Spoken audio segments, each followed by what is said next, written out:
I appreciated the comments. There were comments both in the sermonette and in the sermon about the condition of the world that we find ourselves in right now. And we do seem to be trending toward a certain chaos. If you watch the telecast this weekend, the editors did their usual job at making us look so much better than we deserve to look on the program. And they included so many protests for various things. It seems like everything has a protest, right? There's a reason to be out in the streets, and trying to completely rearrange society in your own image these days. It's getting to be a chaotic world. And in the United States, we're not experiencing nearly what, say, they're experiencing in Sri Lanka. But we should not imagine that it's not possible for those conditions to happen here. If anything, I think the lesson of human history is that those things can. The world is getting to be a darker and darker place spiritually. And that means we're going to stand out more and more. I've perhaps overused this analogy, but I've always learned so much from it. The idea that if you were to walk outside right now, all the stars in the sky are already there, right? There's the big one, the sun, really bright. Don't look right at it, hurts your eyes. But all the stars, we say the stars come out at night, but they don't actually, right? They're already there, you just can't see them because the sun shines so brightly. But as the sun disappears and the sky starts to dim, then you start to notice they were there all along.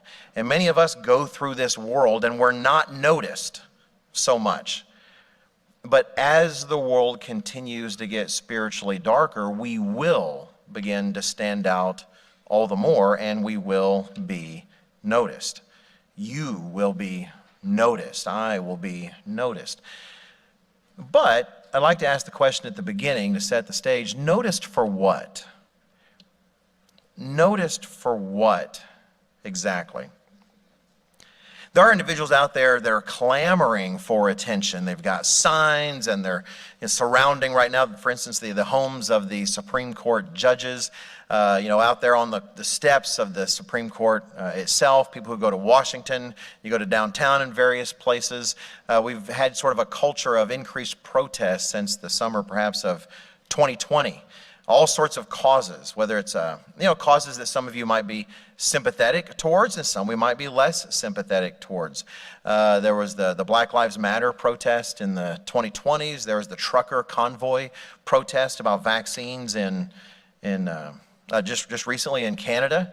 There's been protests about, currently Roe v. Wade. Everyone's wearing all these, not everyone, I'm exaggerating, but still these handmade tail costumes from that series, right? So that as if all women are being put into some kind of slavery.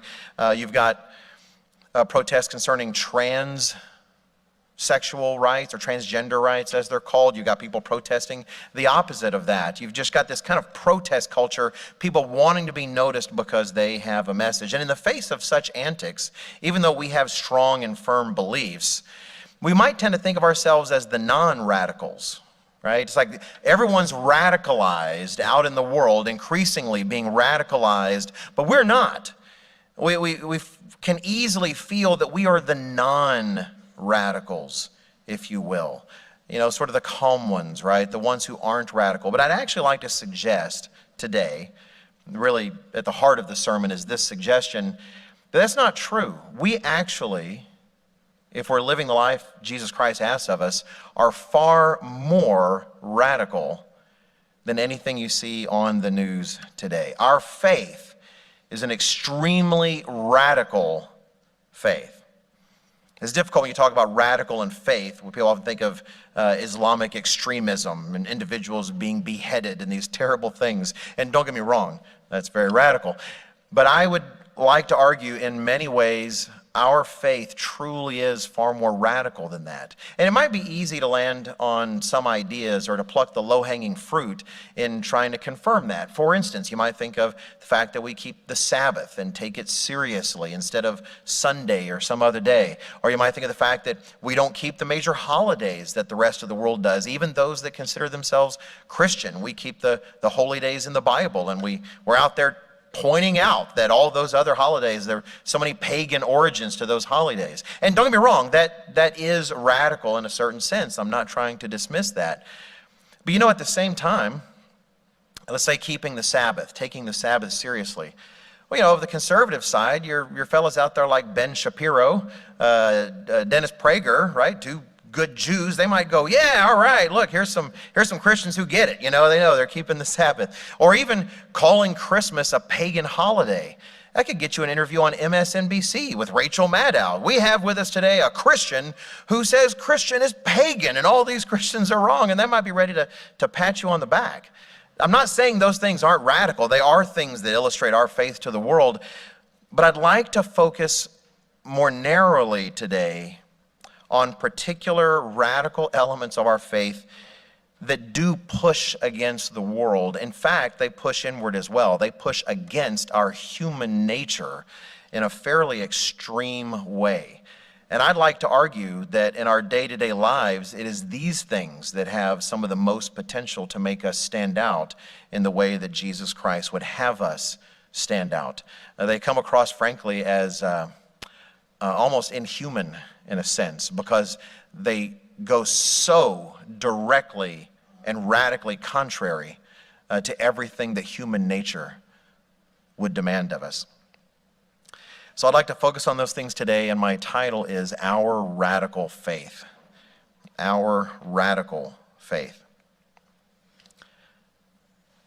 And we are going to focus very narrowly. There's so many things we could talk about, but I'm actually going to really just focus on 10 specific verses in the Sermon on the Mount. Just a handful of those commitments. The Sermon on the Mount was an astonishing teaching at the time. Some of us probably reviewed it during the leading up to the days of unleavened bread, perhaps even during those days. We tend to have some of those things on mind in terms of what Christ did and what he brought and how things changed. And it would take many sermons to go over the entirety of the Sermon on the Mount, but to make the point I want to make today, that our faith is actually quite a radical faith, I really just want to focus on 10 verses. These verses represent commitments I want to remind all of us that all of us have bought into, that when we were willing to be placed under that water and brought back up by a minister of God and have hands laid on us so that God's own Spirit would be placed within us, we committed to these things. This way of life Jesus Christ talked about, taught to the world then, has taught to the world for thousands of years now through his church, that way of life, we have said, yes, sir, that will from this point forward be my way of life. I will strive to live that day by day, allowing you to live in me and broadcast this to the world. What we see in these teachings are those things. And as we're going to read them, we're going to mainly focus on Matthew chapter 5. If you want to turn to Matthew chapter 5. In fact, I'll tell you right now the verses we'll look at, verses 38 through 47. 38 through 37 will be going through -1 verses, I suppose. Verses 38 through 47 is going to provide the focus today.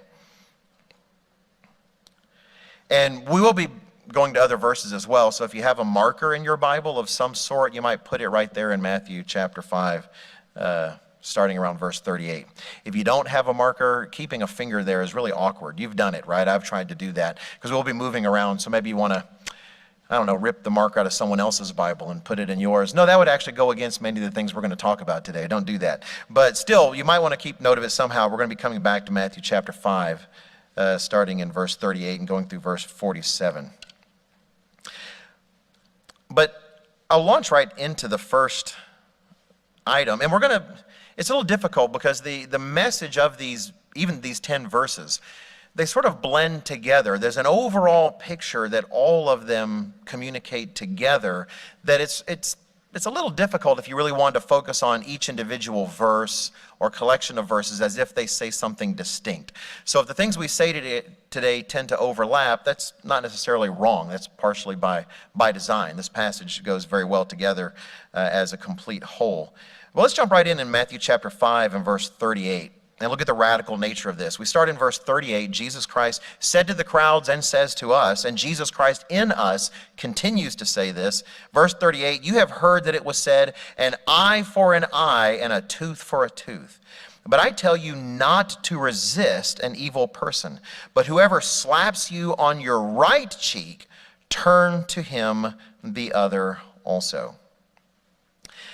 these two verses to me sort of set the pace for the rest. There's a few things I'd like to say, but the first thing I want to say, and this is a theme for all of these, is that it's very easy to get caught up in spending more time explaining what these verses don't say than we spend explaining what they do say. When I say explaining, I mean to ourselves when we're reading these. I feel like personally, perhaps in discussions with others throughout the years, that I've often spent more time trying to explain in verses like 39, no, that doesn't mean if someone slaps you, you have to just stay there, and keep getting beat up, right? We tend to spend a lot of time trying to say, no, this doesn't mean this or this doesn't mean that.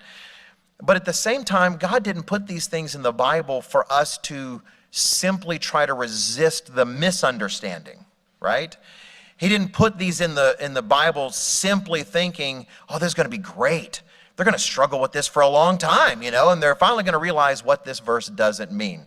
He put these things in here to teach us, to explain to us something we should be doing, not things that we shouldn't be doing. And I'll repeat that probably several times because it's a temptation I tend to fall into. Because why are we so tempted to say that with passages like, say, verse 39, where Christ literally says, here's the words, I tell you not to resist an evil person, but whoever slaps you on your right cheek, turn to him the other also. Why are we just so tempted to dive into explaining what this verse does not mean, as accurate as those explanations may be? Because that is a radical statement. That's an extreme statement. If it doesn't sound extreme to hear the words, I tell you not to resist an evil person, it's because familiarity, sometimes it doesn't breed contempt, but it does breed sort of an apathy or a certain callous. I hate to use the word callous, but we do sometimes start to forget just how radical statements like these are because we're so familiar with them. This is a rather extreme statement. Let's start in verse 38 and focus on these two verses. It says, Jesus Christ starts off here, you've heard that it was said, an eye for an eye and a tooth for a tooth. The pattern he takes here is a pattern he uses in several places in the Sermon on the Mount, where he says, you have heard one thing. In this case, it's a quote from the Bible. You can go look in Exodus 21. You'll find it there. It's in God's law. He says, you've heard this taught, but I tell you this. This fits this particular pattern. And too often, this particular passage, some have thought he was saying, you've heard it say an eye for an eye and a tooth for a tooth. Like it should be a cruel world and that you should just fight back all the time. But I'm saying something nicer than that. That is a twist of this age. He's not saying that at all. Again, verse 38, where he says an eye for an eye and a tooth for a tooth. We won't take the time to go back and look at that passage, but if you want to do that, by all means, feel free, not right now during the sermon, but note it later, and go look for that reference. I do believe it's in Exodus 21. We had a Q&A about it recently, a few magazines ago, related to abortion, because it's also that part where he says a life for a life. Right? An eye for an eye and a tooth for a tooth. We tend to relate it in terms of vengeance and the rest. But if you actually look at that law in the context of all the laws of the peoples around and the historical laws of mankind, that statement, an eye for an eye, a tooth for a tooth, it wasn't about going and getting vengeance. It was about restraining the human passions of authorities to punish harder than they should. If you knock a tooth out, you shouldn't get your head cut off. He was saying just because you make the punishment proportional to the crime. It was an amazing statement of fairness and justice in the Old Testament. In a world where fairness and justice could not be counted upon, where kings just had their way with the peoples, whatever laws their whims dictated, that's what happened. Minor affront to the king, off with your head. Something the king didn't like, off with your head. God was saying, you're not going to be like that. Punishments should be proportional to crimes. If someone knocks out a tooth, you don't just kill the person. Right? You punish proportionally to that. And he's not saying you got to line the guy up and pop out a tooth on that guy either. He's talking about the proportionality of things. Again, you read the body of Scripture. It highlights those. So Jesus Christ in verse 38 is not presenting to the people an Old Testament command of cruelty. He's presenting them an Old Testament command that had a hierarchy of fairness about it and justice about it. So he's not trying to contradict cruelty. He's trying, as we will see routinely, to raise the standard. Because when we are wronged, don't we want to see some form of justice take place? When someone has, if you will, knocked out our tooth, don't we want to see something in place? Even if it's just fair, something that's just fair and makes things equal. That is natural. That's human nature. We want to see someone pay a price. We're not necessarily demanding an excessive price, but at least an equal price. And Jesus Christ is telling all of us, rather, verse 39, I tell you not to resist an evil person, but whoever slaps you on your right cheek, turn to him the other also. Again, that seems crazy. Right? And it's easy to dismiss it. In fact, let me make sure this is plain. If you're hanging around at the local Walmart and you're shopping for croissants for your family because they want something, snooty for breakfast, so it's a croissant breakfast. You're there and someone comes up to you and just randomly hits you on the right side of your face. You don't have to stand there and think, oh, great, now I just got to stand here and let this random stranger guy hit me on the left side. Oh, I don't really want to do this, but I'm a Christian, go ahead. Jesus Christ isn't saying that. He didn't do that, right? There were times when crowds wanted to throw him off a cliff. He didn't go, well, I guess I got to be a Christian. I am Jesus Christ. I've got to let them throw me off a cliff. No, he got away. If someone hits you on the right cheek, feel free to run away to the door in Walmart yelling, hey, there's a guy in here hitting people on the right cheek. Watch out for your right cheek. None of these commands are telling you you don't have to use your brain, right? But again, we can get caught up in trying to say what they don't say. The fact is, Jesus Christ was trying to raise the bar, as he did in so many other things. The law said, don't murder, right? And Jesus Christ said, don't just not murder, you can't even hate the person in your heart. The law said, don't commit adultery. Jesus Christ said, I'm telling you, you can't even lust after someone in your heart. The Sermon on the Mount is about raising the bar. There's a saying, I can't remember who I was talking with about it recently, and apparently it didn't originate with Mike Tyson, but I know since Mike Tyson said something akin to it, it became very popular. Some of you are familiar with the boxer Mike Tyson of the past, and so it feels old to say of the past, but Mike Tyson said something to the effect of once, everybody has a plan until he gets punched in the mouth. And then all of a sudden, all those plans are gone, right? Everybody's got a plan up to the moment they get punched in the mouth, and then they don't have plans anymore. Everything is suddenly a different world. Verse 39 has Jesus Christ telling us, you know what? I'll give you a plan. You get hit in the right cheek, you give someone the left cheek. With many of these verses, again, we're trying to tame them, but we must not rob Jesus Christ of the teeth of what he's saying, because this should sound like something awkward. It should sound like something difficult. And what he's saying when you put the passages together is that the law talks about justice. Indeed, you might be owed a certain justice. And he's saying there are times when you should forego that. There's a better good with you being willing to not seek what you are owed, to not seek vengeance. And frankly, there are times when your job as a Christian is simply to stand there and take it, even when it's not deserved. And that's radical. If you don't think that's radical, then you're not thinking.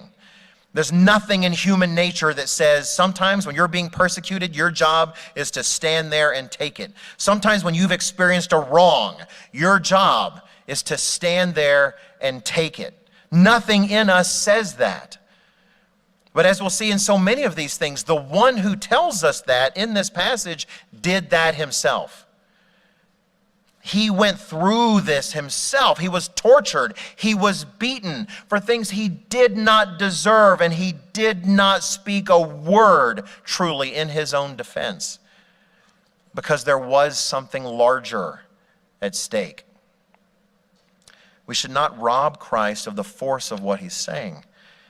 Too often, and when I say we, please include me in this. I'm not standing here atop Mount Olympus trying to throw lightning bolts of condemnation, or for that matter, shine sunbeams of praise. I struggle with these things. Part of why these things have come to my attention over the course of my life is that I have recognized the demands they make, and they are a challenge, and I can. And so I like to think the rest of us sometimes do. Sometimes we go to the law to try to parse it in such a way to justify what we want to do.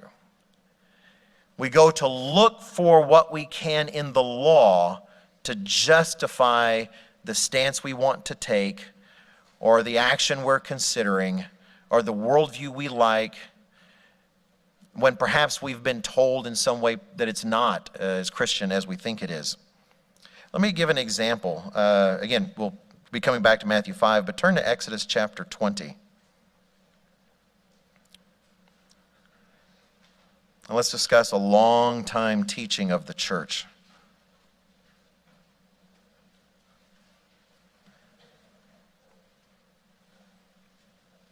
It is a long time teaching of God's church that we are not to kill people. That there is something unchristian in teaching ourselves to make sure we can kill somebody if we need to. And so sometimes people will look at Exodus chapter 20. This is part of the Ten Commandments, right? They'll look at Exodus 20 and verse 13, and they'll read in the New King James, which does translate accurately, Exodus 20 and verse 13, you shall not murder. Now the Old King James, I think, says you shall not kill. The New King James here says you shall not murder. And sometimes people will want to show, well, yeah, but when I'm packing heat, I like to talk tough, when I'm packing heat to make sure that I can, intervene if something bad is happening or whatever. If I'm not training to kill someone because I really want to murder someone. I'm talking about, self-defense. I'm talking about, what if there's a home invasion or something? It's a difficult world out there. And they'll say, if you look, really that word there is murder, and I'm not talking about murder. And I'm not saying that all killing is murder. Executions, for instance, are not murder. The state has a certain right to enforce its penalties. God himself says life for life. We've already read that. I'm not necessarily disagreeing with that. But the church has long recognized what Jesus Christ is doing. God calls us to something higher. God is looking for us to not just, borrowing the words of Paul, to try to figure out what we can do lawfully, but also look, what is it that edifies? What is it that is helpful? What is Jesus Christ calling us to? In fact, if you look at this prophecy that we'll read here in Isaiah, what is the Sermon on the Mount all about? Look at Isaiah chapter 42. In the book of Isaiah, we have a prophecy that Jesus Christ satisfied and that the Sermon on the Mount was very much a part of.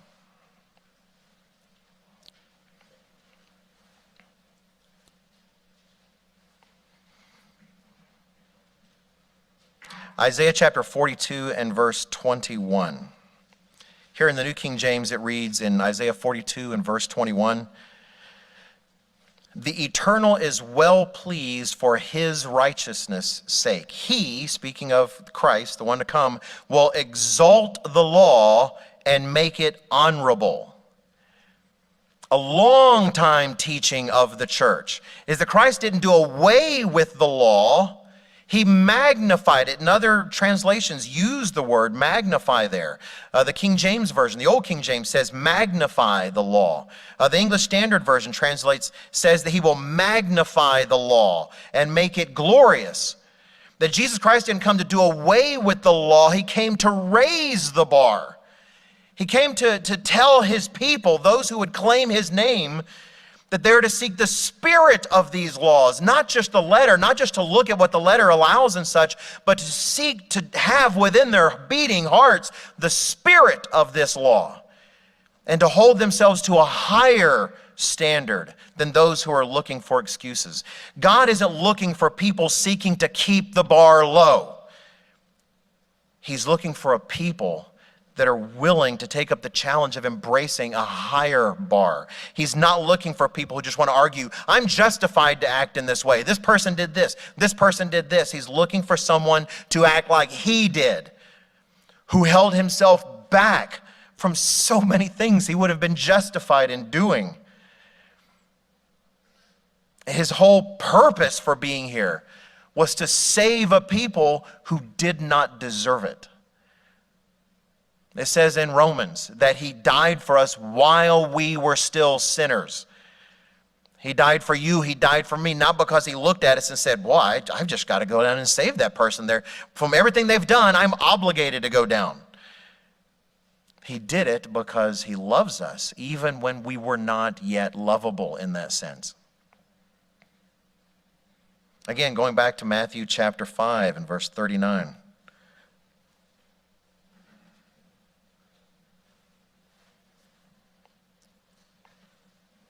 Reading the words again, Matthew 5, verse 39, Christ saying, I tell you not to resist an evil person, but whoever slaps you on your right cheek, turn to him the other also.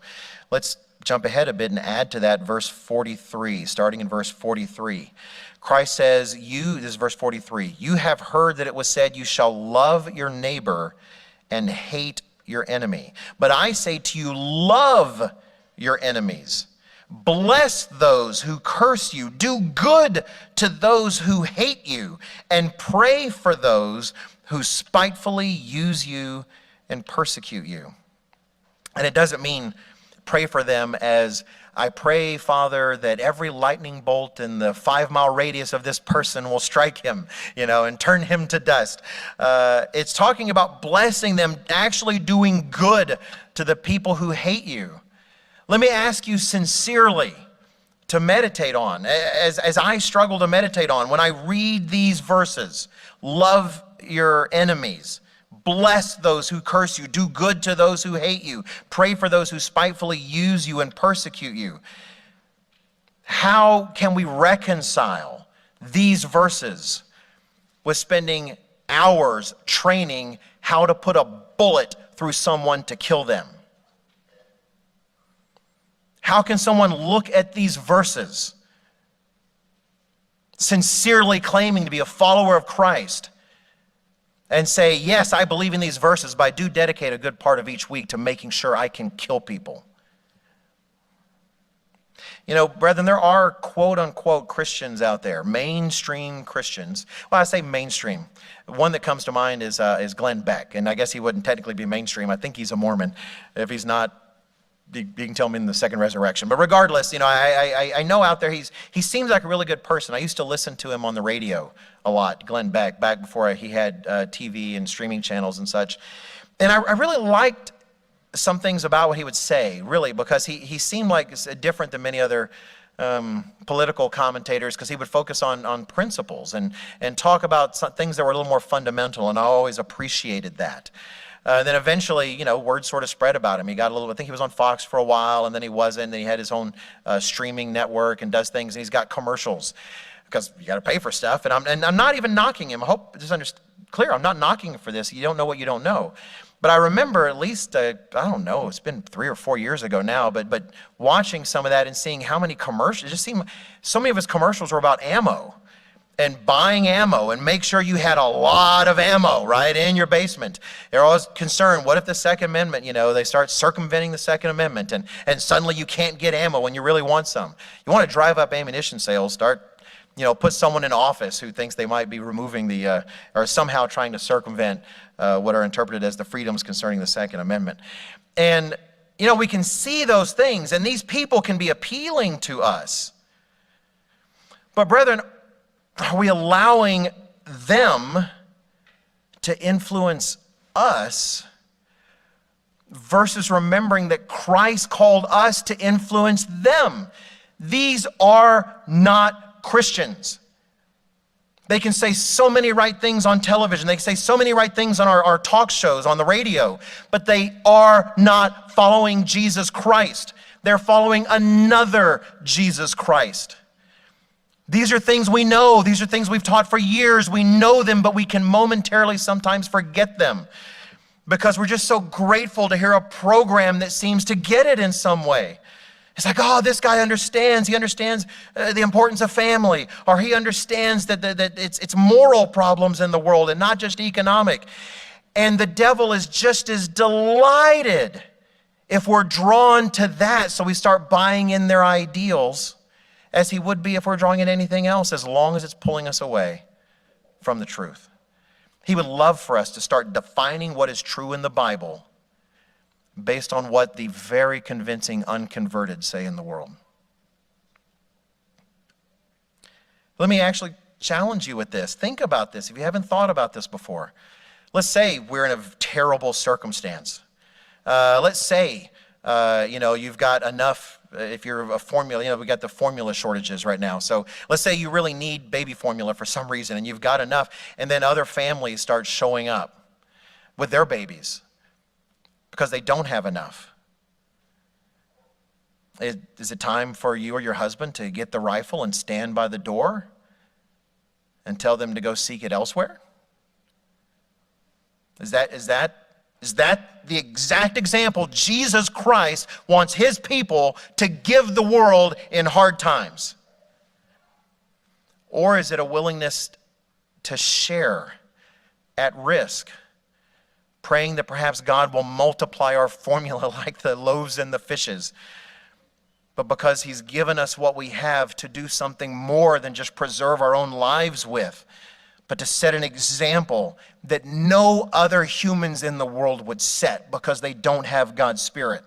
They're not led by the Son of God and his perfect example. These are real life questions we need to consider now, because while we know hard times are coming, we don't know the details of them. But we do need to consider them.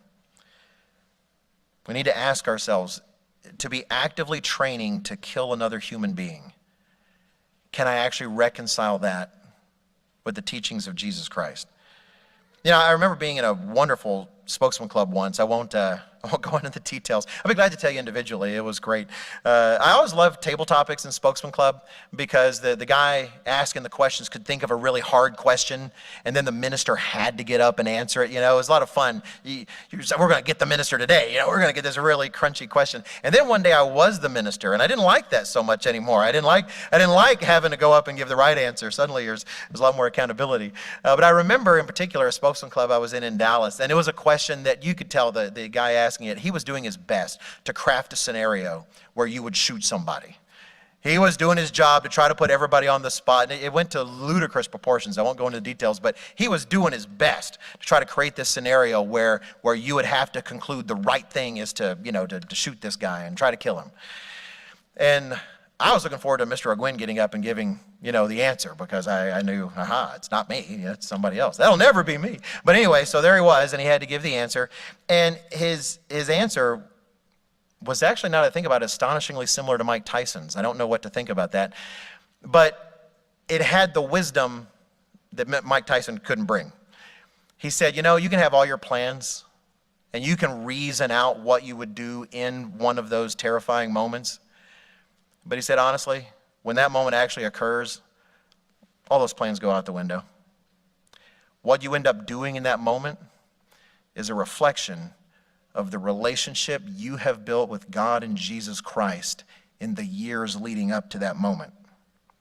Because in that moment, that's what happens. What happens is what Christ in you has been freed to do. I didn't like the answer because it put so much on me. I love answers that are formulaic, but I did like the answer because I knew it was the hard truth that I needed to hear. Mr. Ames likes to emphasize a 3-word statement that Mr. Armstrong would emphasize, that God reigns supreme. Do we trust that in these kind of moments that God was aware that they would happen? Do we trust that God wasn't caught off guard in those circumstances? That he's not surprised by the circumstance? That he wasn't somewhere off and thinking, oh no, I wasn't paying attention. Now my son or daughter is in this life-threatening circumstance. Well, I'll do better next time. That's not how God works. If these things happen, they don't happen in a vacuum where he is not present. And let me add, these are hard questions. I'm not saying they aren't. That's why these things are challenging. And we're spending a lot of time with this one because it lays the foundation for the rest. Let me add, there's nothing wrong with struggling, say, to protect your wife. To a certain extent, this is going to sound really, really dumb. I'm kind of fearful, to a certain extent, for the person who would seek to attack my wife. Because they're going to face the fiercest chubby mathematician, they've ever met in their life, right? But let me present you with 2 statements. 2 statements.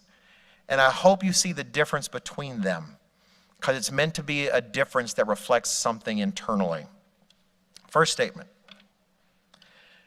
I will kill anyone who tries to harm my wife. By the way, don't take that as a sound bite and edit that out and use that somewhere.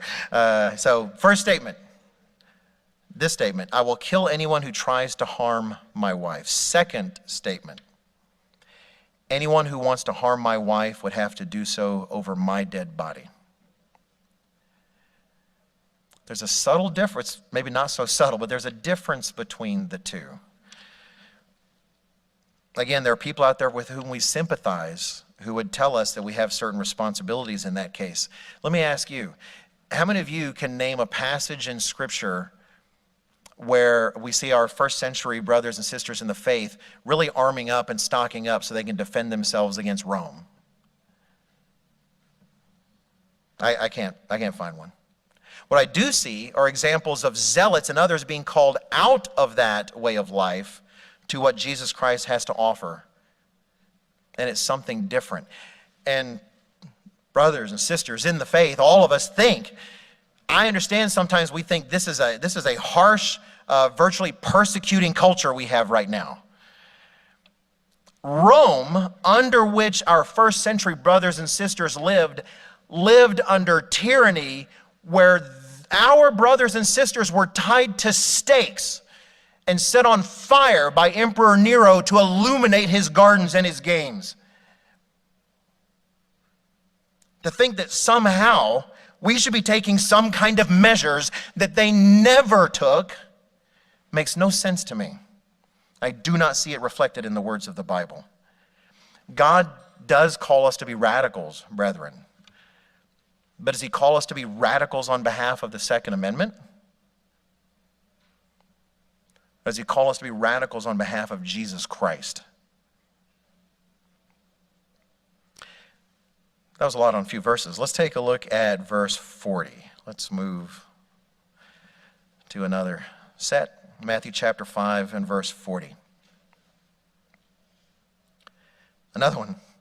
Again, it's easy to wonder. If anyone wants to sue you, this is verse 40. If anyone wants to sue you and take away your tunic, let him have your cloak also. Well, so I guess every time you're sued, you just need to give up, right? It's time to be a pushover, and anyone can take anything they want from you if they just sue you. Is that what this verse is really saying? No, it's not saying that. It's not saying that you have to be just a complete pushover all the time. But it is about more than just being generous. Again, we read in verse 44 about loving your enemies, blessing those who curse you, doing good to those who hate you, praying for those who spitefully use you. Christ is trying to communicate to us that we should be willing to give more than we are obligated to give, even to our adversaries. and even to our opponents, and even to our enemies. Again, he lived this life. What did Christ owe us? Nothing. What did he give us? Everything. He's not setting a standard for us that he himself did not live. Now, similarly, look at Matthew verse 42. This one used to torture me somehow when I was in junior high. I'll explain in a minute. Matthew chapter 5 and verse 42. Give to him who asks you, and from him who wants to borrow from you, do not turn away. So, when I was in junior high, I knew this verse. I went to church with my dad, my grandmother, my grandfather. My mother did not go to church. She realized she'd get a lot of laundry done on Sunday. And my dad went because his mother and father went. But I'm not trying to pick on them. They're good people. But I went, and I listened and paid attention, and I was interested in biblical things, even when I was young. And I remember hearing this, whether it was in Sunday school or whether it was actually in the sermon. But I remember hearing this, to give to him who asks you, and from him who wants to borrow from you, do not turn away. Well, when I was in junior high, there was this guy who was a bit of a bully, and he would go around and ask for, people's lunch money, or we had Coke machines, which was not all that wise to give a bunch of young kids Coke machines. But regardless, we had, Coke machines. If you wanted something for lunch, you'd get 50 cents, and I think it was 50. Back then, it was probably cheaper. But regardless, you could have some money. And he would ask and say, oh, hey, give me 50 cents, I'll pay you back. He was never going to pay you back. He just never did. I never saw him once pay. Maybe he did. Maybe every Tuesday, people that had given him money, he would meet behind school and pay them all back. But it was routine for him. And I remember him asking me once, hey, give me 50 cents, I'll pay you back. And I do remember, the details are fuzzy, but I remember the moment I thought to myself, oh, does Jesus say I've got to give him my money? I mean, I want a Coke later, I want to be able to get a Coke. Is this what he's saying? And I admit I struggled with that, right? And I can't remember if I did or not. In fact, I was a young, dumb kid. I probably lied and said I didn't have anything, though I'm pretty sure I did. Don't lie, kids. It's bad, right? But back then I didn't know. I was still learning, and we can be weak. But I struggled with that. Well, again, the Bible is not trying to say turn off your brain. It's not trying to say be a pushover. If this is your lunch money, God isn't necessarily expecting you to go hungry, let alone to empower a bully. You know what? At the same time, I don't know what his life was like. I mean, yeah, I know he was a bully. I almost had a fight with him once. That's another tale for another time. Thankfully, I did not. But Saved by the Bell, I'll just go there. It was really helpful. But that said, I didn't get up in a fight with him there, but he was a bit of a bully. So I know what his life was like at school. But that starts somewhere. It's entirely possible that the only reason he got to eat each day is because of the money that he would, quote unquote, borrow from kids. I have absolutely no idea. It's very easy to judge, I know. This is talking about the things that are obligated of us and being willing to do more than that and not looking to get back everything we are owed. We're living in a world right now where everyone, it seems, is demanding their rights. Right? The right for this, the right for that. And don't get me wrong, it's wonderful to live in a country where rights do mean something. I'm not trying to knock that. I don't want to trade this for a dictatorship for anything. But we are living in a world where people are just passionately fighting for their rights. People in the street for the right to this, the right to that, my right this. And sometimes they're straight up legitimate rights, and sometimes they're not. They're made up rights. But everyone is about finding their rights and securing their rights and advancing their rights to the point. You know what's radical? What's radical is not fighting for your rights. What's radical is not trying to advance and get what's yours. What's radical is actually being willing to give what's yours, even when the other party doesn't deserve it. Again, keep your place here in Matthew chapter 5, and let's take a look at 1 Corinthians chapter 6.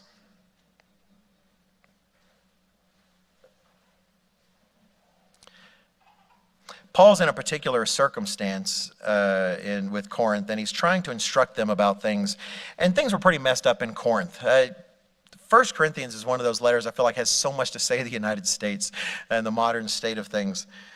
We're messed up in terms of modernity, and the Corinthians were certainly messed up. And in 1 Corinthians chapter 6, he's dealing with a particular situation. It kind of gets set up here in verse 1. Verse 1 of 1 Corinthians 6, Paul tells them, "Dare any of you, having a matter against another, go to law before the unrighteous and not before the saints?" You know, there were situations apparently in Corinth where you had brother and brother, or sister and sister, or brother and sister in Christ that were at loggerheads about something. Maybe they were business associates. Who really knows what it was? But people literally, potentially in the same congregation, right here in Corinth, who had difficulties, who were taking their difficulties between spirit-filled brothers in Christ and going to the courts of heathens, going to the courts of the pagans and having their judges adjudicate such things. And Paul says it is scandalous that this would be the case. How could this possibly be the case? He says, don't you know that you're going to be judging the whole world? And you can't judge a worldly thing like this between you? He goes on, is there no one, he says, in the congregation? Is there no elder? Is there no deacon? Is there just no pillar in the church that you can trust to sort this out and to make a decision amongst you? He said it was a scandal. It was a shame to the church. And he says in particular in verse 7 of 1 Corinthians 6. He says in 1 Corinthians 6 and verse 7, "Now therefore it is already an utter failure for you that you go to law against one another. Why do you not rather accept wrong?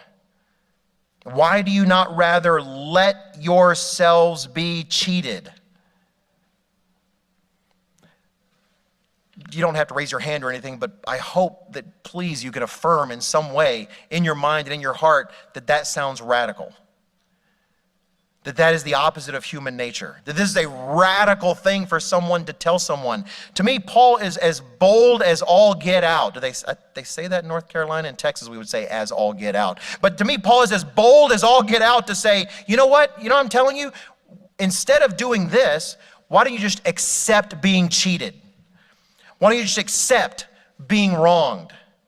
That is an extreme statement. That is a radical statement. It's a radical faith. Let me ask you, how many of you have advised your children? Hey, you know, sometimes if someone's really treating you wrong, you know what, son?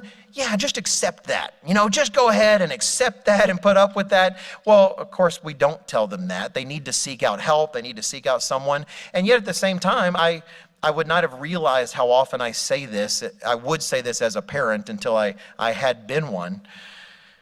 And that was how many times when you have, say, two sons who are at loggerheads about things, and you've been brought in, you know, you're not there in the beginning. You can't actually see, you know, the origin of the story and what's actually happened.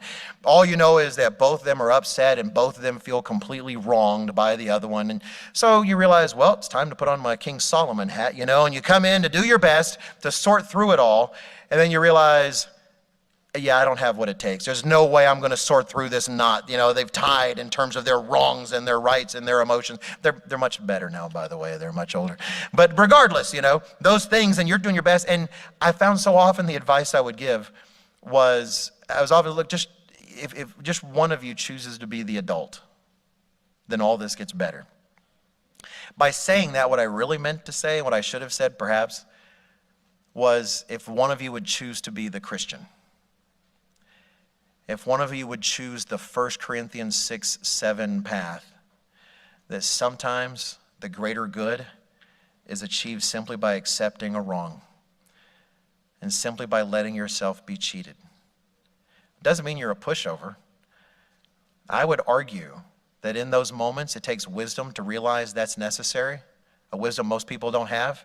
It takes a strength of character to be the person who does that. By the way, I'm not talking about accepting wrong or letting yourselves be cheated in the sense that, oh yeah, I'll accept this wrong for now, right? You know, I'm not talking about that. Or it's like, oh no, I get it. You know, sometimes I've got to take the path of Christ and I need to be willing to accept wrong, you know, that's been done to me, while we just grow bitter about it, right? Over the days and the weeks that follow. I'm talking about something that frankly takes superhuman abilities.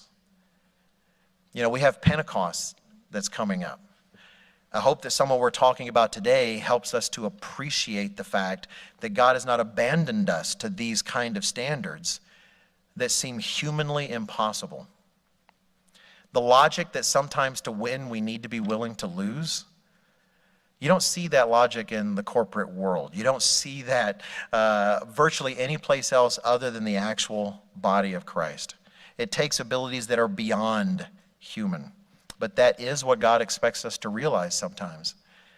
That not only do I need to yield, even though I'm in the right, even though I'm convinced I'm in the right, that the right thing to do is to yield and to love my brother and still be willing every Sabbath to shake his hand at the door and still be willing to put on a smile, still be willing to pray for him and for good things for him. Because I'm following in the steps of Jesus Christ when I do that. Again, a radical faith. Let's go back to Matthew chapter 5.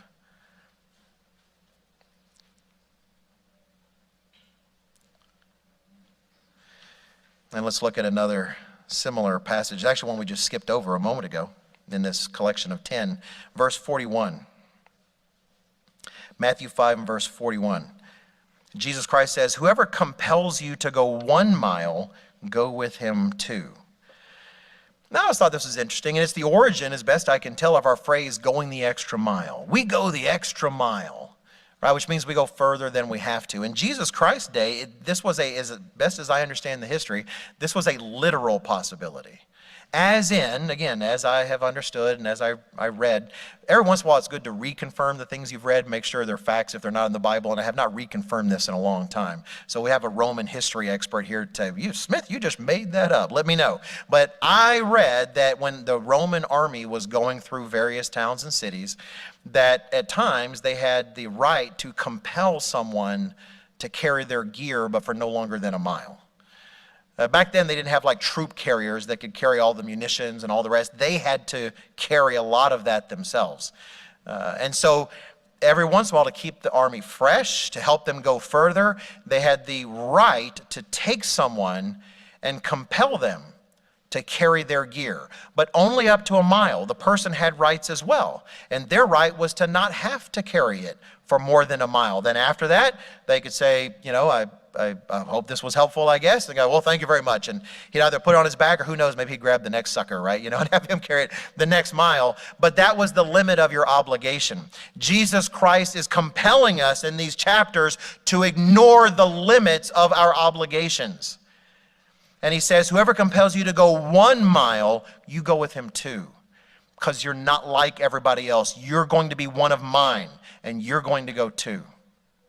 And I can only imagine in the first century where they could have actually, again, done this literally, where some Roman soldier grabs some guy, Rufus. That's a Latin name, by the way, Rufus. If you didn't know, it sounds like it's, you know, from the hills, but it's Rufus. He grabs Rufus, you know, and says, all right, hey, you know, sorry, it's just your lucky day, you know, you got to carry my stuff.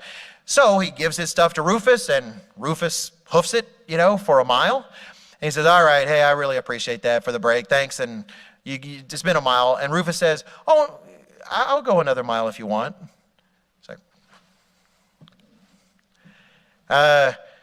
yeah, all right, yeah, sure, oh, okay. Looking at Rufus, kind of strange, and Rufus doing his best to whistle a happy tune under the burden of the guy's gear, right, and goes another mile with him. Because whether he knows it or not, and whether he'll ever find out in this life, or whether he finds out in the resurrection, he happened to encounter one of Christ's, who might have even thought to himself, well, I can't believe I'm doing this literally today, but I guess I am. Well, of course, we don't necessarily have that opportunity to do this literally, but we do have this opportunity. Is there anyone in your life, is there anyone, whether it's a brother or sister in Christ, and it often is because we're close, or whether it's someone outside of that, who in some way is compelling you to go a mile further than you feel you should? You know, sometimes we have that brother or sister, you know, even in minute ways. Maybe they just have bad breath. And they're wanting to talk real close to us after services, you know, and they get real close. It's like, all right, extra mile, you know, extra mile. They should brand an extra mile gum, you know, just to sell amongst, you know, Church of God people. One of the best Spokesman Club questions I ever heard is, so you got a brother in the church has really bad breath. What are your obligations? And we had to admit we really didn't know. And I got to admit, I've been that guy many times. That's one thing I was thankful for about masks is it protected some other people from me after giving a sermon when my breath gets really bad. It's a little more information than I know all of you need to know. But sometimes it's more than that. Right? Again, sometimes you've been wronged in some way. Sometimes it's someone who's hard to be close to in the church. Now, maybe they're one of those who feel they've got a right to speak their mind all the time. Some of you know who you might be. I'm not thinking of anybody, just so you know, but some of you might think, oh, I was just kind of bragging about that the other day, is I have to let people know what I think. That's just me, right? That's just the way I am. I don't hold anything back. I give it to people straight whether they like it or not. That's the way I am. Well, let me just remind you, if that happens to be you, that God's bringing no one into his kingdom just as they are, right? There's an old hymn, Just As I Am. There's a reason we don't sing that hymn, right? God requires all of us to be growing to be better. But I'm not talking about that person right now. I'm talking about the person who struggles with people like that. To be friends with a person like that, let alone to be a brother or sister in Christ with a person like that. Why do we struggle? Because that person is compelling us to go a mile that maybe we don't want to have to go. And can I read these passages and think, you know what? I'm going to go too. I'm going to go too. I'm going to be this person's brother in Christ if it takes everything in me, and commit ourselves to that, let alone, frankly, people in the world that have even more excuse not to know how they should be or how they should behave. Again, let's continue. We're getting close to wrapping up these particular verses. We've read some of these before. Let me go ahead and read them just for the sake of continuity. Matthew chapter 5, verse 43 and 44 we've read before. Verse 43, you have heard it was said, you shall love your neighbor and hate your enemy. But I say to you, love your enemies, bless those who curse you, do good to those who hate you, and pray for those who spitefully use you and persecute you. Verse 45, that you may be sons of your Father in heaven. Now stop there. This is how crucial all of these things are. This is how crucial it is not to make excuses for why we don't have to do them, but rather to have a heart in us that seeks to do them. Not to think, okay, I don't really need to let someone hit me and keep hitting me. Of course you don't. At the same time, what is this demanding of you? What is this demanding of me? Jesus Christ in us longs to live the meaning of these verses. How crucial is this? Well, we do it so we may be sons of our Father in heaven. If that's important to us, then all of these obligations are important to us. If that's not important to us, why are we here? These extreme radical obligations are part and parcel of everything we are here about and everything we're trying to achieve on earth. Continuing, verse 45. Why would that make us like our Father in heaven? For he makes the sun rise on the evil and on the good, and sends rain on the just and on the unjust. I'm not going to turn this into true confessions, but I hope you can relate a little bit to this. If you've ever had someone in the course of your life, I've lived 52 years, I've had enough years to have difficult relationships here and there. Mainly with my children. No, I'm just kidding. They're doing great. But I've had difficult working relationships. I've worked in the world for years before I was called in the ministry. I've had, challenges. And even if it's in school, it's something else. Have you ever known someone who when you're thinking of this list and it says makes his sun rise on the evil and on the good, you're thinking, well, I think I know which one that guy is, right? That's not one of the good, that guy. I know how he's cheating his way up the ladder. I know how he's doing me personally wrong. I know how that report he turned in was a report he copied from Sue in the other cubicle, and she deserves the credit and not. And so you see people who don't deserve good, and then you see them being rewarded. You see it just being poured on them. And let me confess, I find that difficult sometimes. It's hard, especially when the wrongs have been toward me. And I'm thinking, well, God, I deserve rain. but you know he doesn't deserve any rain. His flowers should dry up and shrivel in the pot and never see the light of day again. And I am not in that moment being like my Father in heaven. If you just took that and turned it into a spirit being in the millennium, wouldn't just be waiting for someone not to go to the Feast of Tabernacles to get rain. I'd be denying rain all over the place, right? If I were in charge of rain now, I'm sure there's lots of people I would decide don't get any rain. But God, throughout history, has actually, other than moments he has selected, has sent rain on the just and the unjust, has shined his own sun, S-U-N, on the good and on the evil. Continuing the next two verses, we'll look at the first one. Verse 46, for if you love those who love you, what reward have you? Do not even the tax collectors do the same? And man, if you live in North Carolina, you know how terrible tax collectors are. Let me say it was worse then. It's not that Jesus Christ hated tax collectors, right? He literally made one of them his disciple, right? His apostle, right? Matthew was a tax collector. But he did know the people hated them. And he also knew that many of them were corrupt. You know, back then, if you were a tax collector, again, as I understand the history, your job certainly was to take taxes, but how did you get paid? Well, you got paid by taking a little more. Right? So you took the taxes the people owed and you took money for yourself. And maybe if there was some coming in from, say, a central source, still tax collectors would often pad what they took. They would take more than they had the right to take.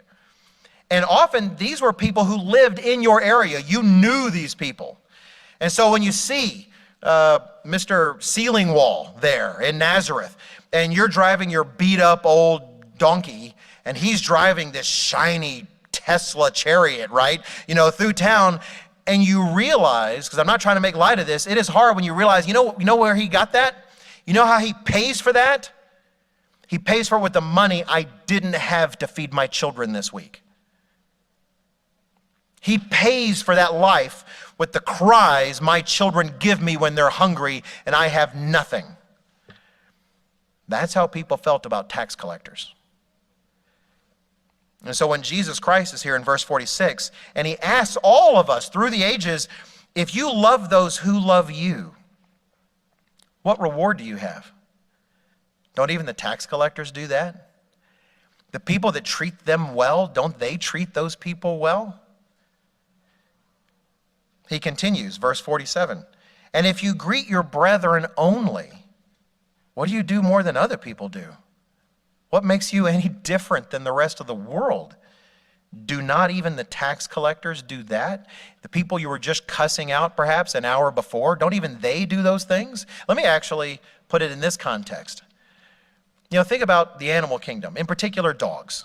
I used to think I was a dog guy, and ever since I've had kids and stuff, it's been nothing but cats. I don't know how that happened. But regardless, I do love dogs. I think dogs are special creatures. I think that God knew he was creating a creature that would eventually be amongst us and that we would pet and make goofy names and the rest. But that said, even a dog knows if you treat a dog well, you pet it, you nurture it, you care for it, it loves you. You're home and it's excited, right? And it's licking your hand. It's like, oh, I can't believe it. I know it's only an hour, but I thought you were going to be gone forever. And I'm so happy. I'm so happy you're home. You know, dogs make you feel good as a person, right? Because few creatures on earth love you as much as your dog. That's just the way, it's an animal love. It's not the same as human love, but still they make you feel good, right? But you treat an animal harshly. When a dog grows up seeing a harsh hand, a hand that beats it, a hand that mistreats it, the dog cowers back. A dog in a corner about to be mistreated bites back. It responds with harshness. In a sense, you could say, if you only treat those well who treat you well, congratulations, you're a dog. That's how high you've climbed. And Jesus Christ is saying, the kingdom will be filled with more than dogs. I don't want you to be an animal. I want you to be me. I want you to reflect me to the rest of the world. And I want you to treat others the way I treated them, regardless of the kind of people they were. I think one of the best examples of this is, at least for me personally, one that's impacted me is in Acts chapter 7.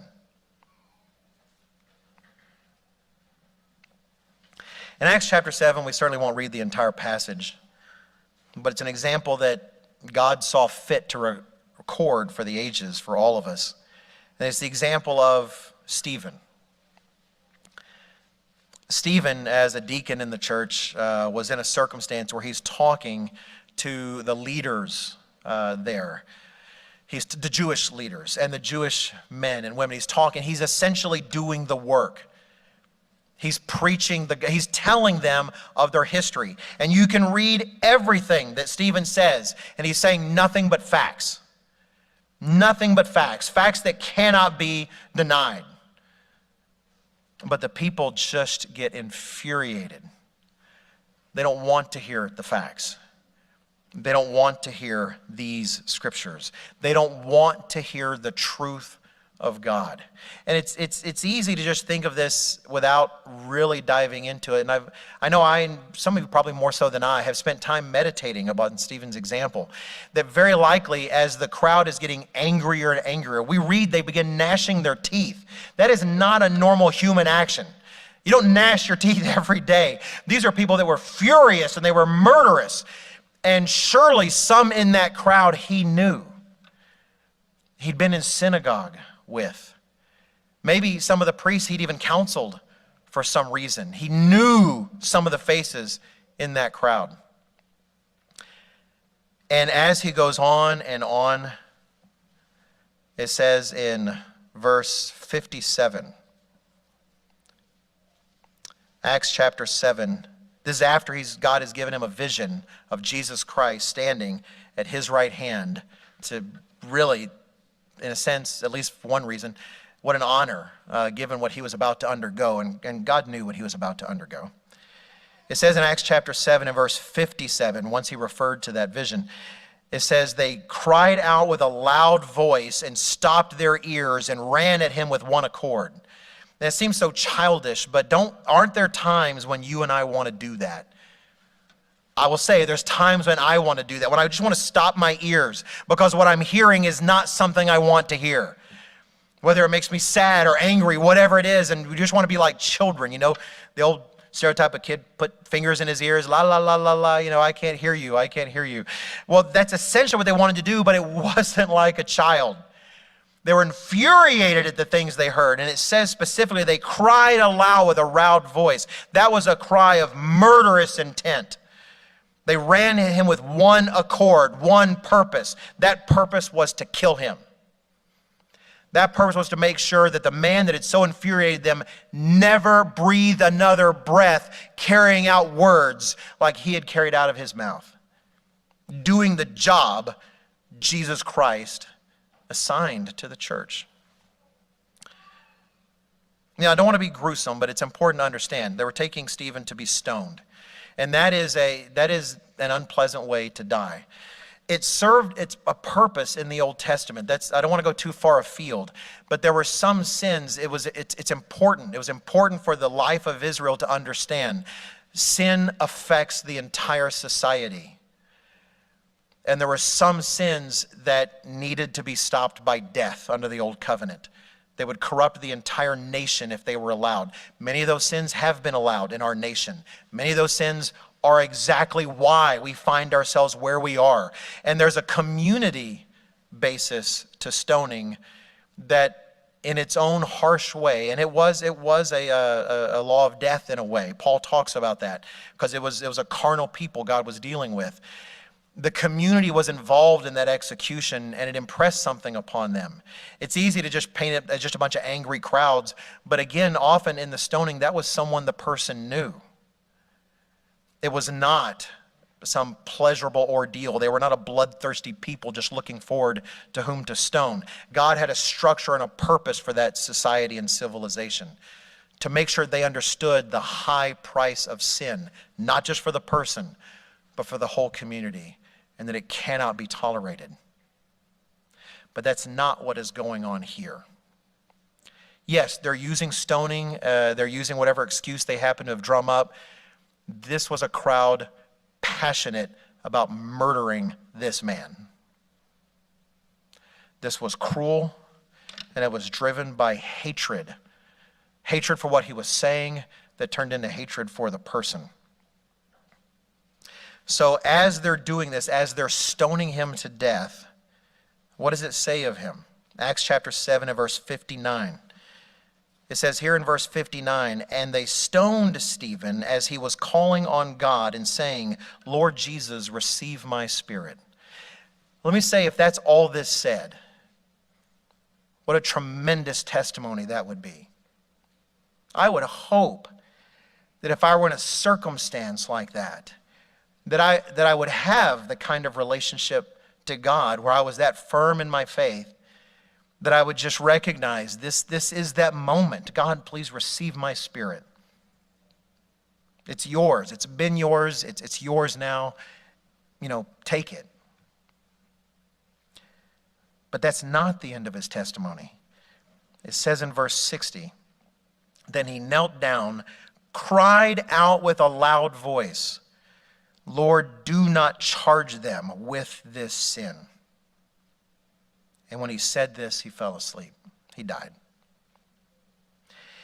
It's interesting to me that the exact same phrase we see in verse 57, they cried out with a loud voice. There is with murderous, passionate intent to kill.